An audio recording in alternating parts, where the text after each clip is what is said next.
Now I've got my head off a little bit there. I thought, with all the political turmoil that's going off at the moment in the UK, we would have a little bit of a look at the political spectrum. Now we're just going to base this on the two main parties. So basically the Labour Party and the Conservative Party, and just see where some key figures, in my opinion, fit into our arc. So here we go. So if we think of politics as an arc like that, it's probably not quite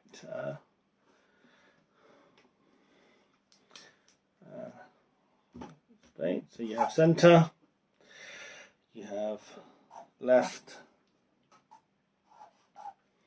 and you have right. Let's just draw a line down there. I know it won't be completely within scale. So then you've got the far left.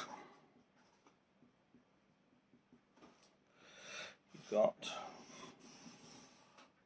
the far right.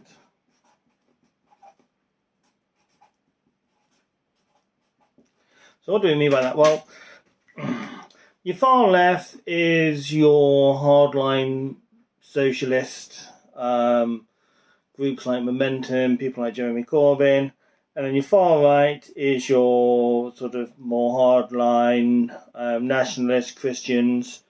We're not talking your neo-Nazis and that kind of thing. You're more talking like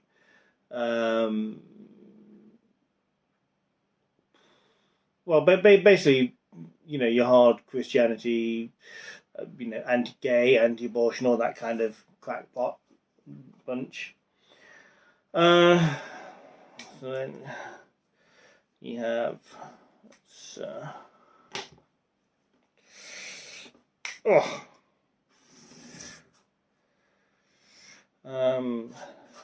centre left,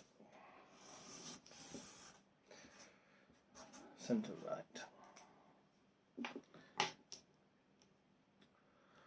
So let's have a look at where some of our more prominent politicians have fallen over the years.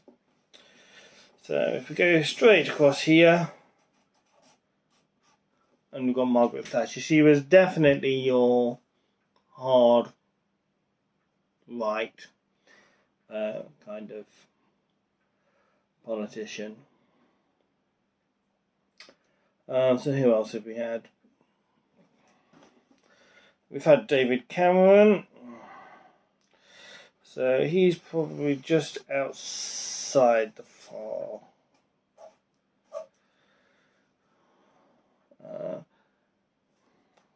We've got Theresa May. Now, Theresa May is your centrist politician.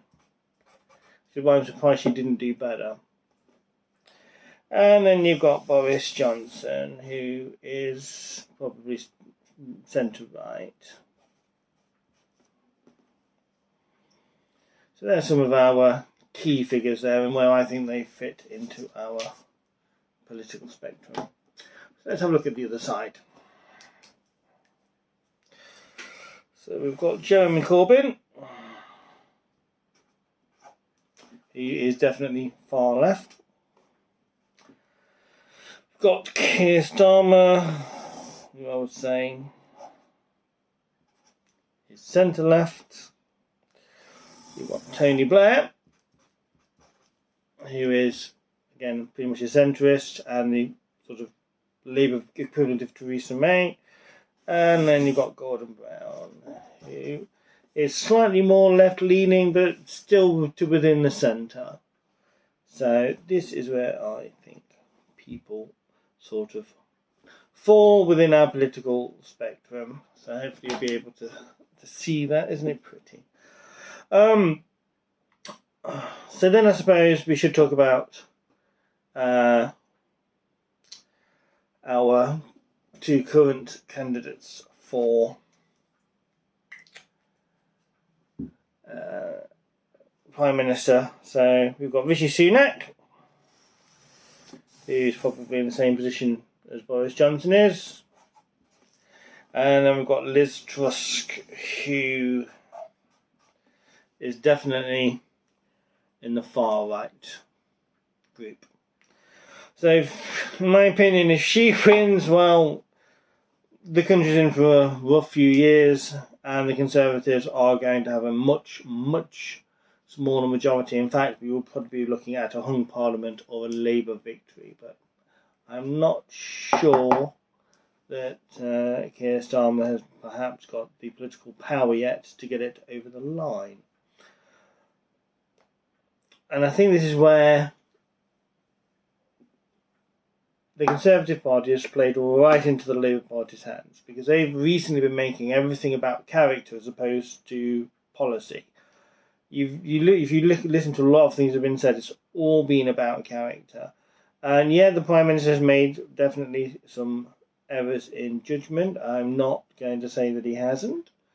However, I think he has a much broader appeal than any of the other current candidates, whether you're looking at the two that are looking to replace him or Keir Starmer. And I think that is why Labour have played a very good game, because they've concentrated on his character until basically they've been able to get enough momentum to get certain things to stick.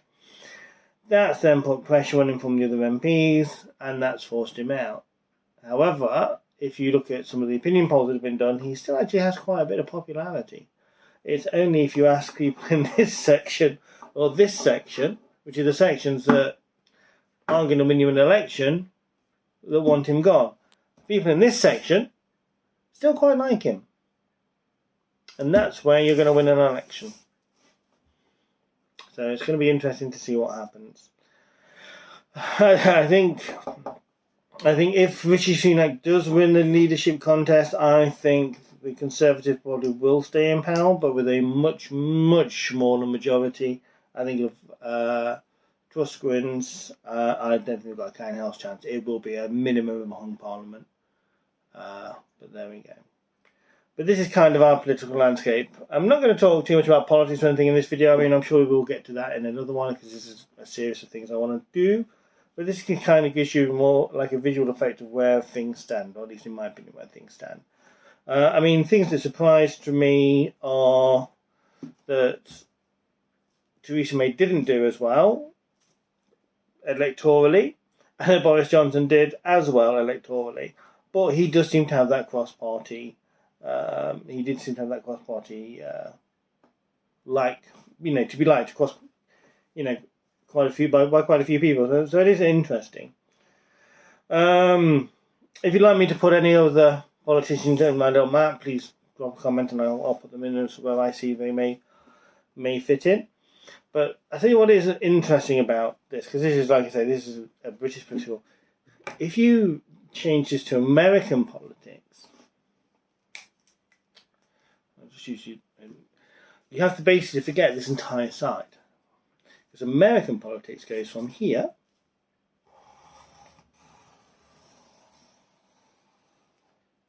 to here.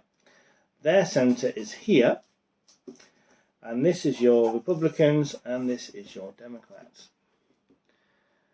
Now, isn't that interesting? But there we go. That is far more complicated than we have time for today. So here is a little look at the political landscape and some of what I think, or where we could be heading soon. Anyway, you know what to do.